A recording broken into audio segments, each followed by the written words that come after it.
Hello gardening friends, welcome to Backyard Basics. A week ago we looked at how to make a box for propagation. A really neat thing to do. Saves a lot of money, and you can do tomatoes and other houseplants. I really like to use them. And the box was, of course, this one. And what we did was showed you how it's constructed. It's just 6 inches deep, has some strong screws. I like to use screws instead of nails so that they stay in there. But you know, you can go to one of the stores around town and buy yourself a plastic tub like this one. Or maybe you have some other container and you could go ahead and use it. You don't have to build a box, but they really look neat when you build them.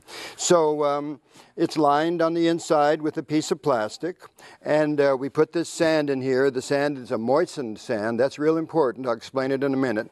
And then we have a clay pot. Now, one of the things that I think is real important to remember is the clay pot needs to be soaked in water. It's important because it will sweat more easily into the surrounding sand, and keeping this sand nice and moist is critical. This is how the propagation is done. In the bottom of the container, I used a little cork down there to make sure that the water didn't run out the bottom. You could also use duct tape. I use big old candles in there that are left over. Just poke it in the bottom. The main thing is to stop the runoff from the container's drain hole, and that way it stays nice and moist. Another thing I like to do is put a little saucer on top so it doesn't just evaporate out of there.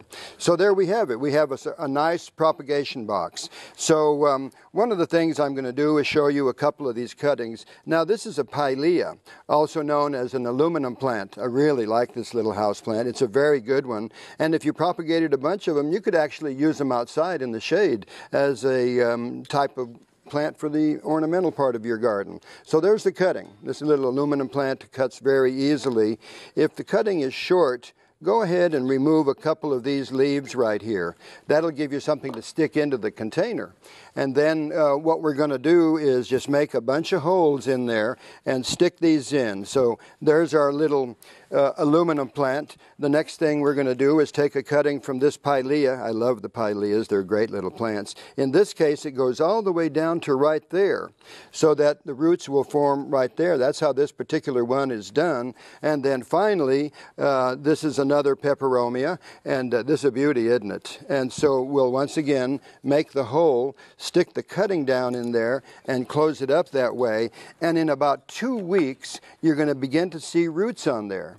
And in the summertime, as we begin to go towards fall, a lot of people like to save their cuttings of their best tomatoes. So you go ahead and root those, and then they'll be going into the fall garden. So there's some ideas on how to propagate houseplants or vegetables or whatever you want to do. And it's easy enough to do, and this thing allows you to go away for a few days and still come back with the sand nice and moist and the cuttings doing very well. For Backyard Basics, I'm John Dromgoole. I'll see you next time.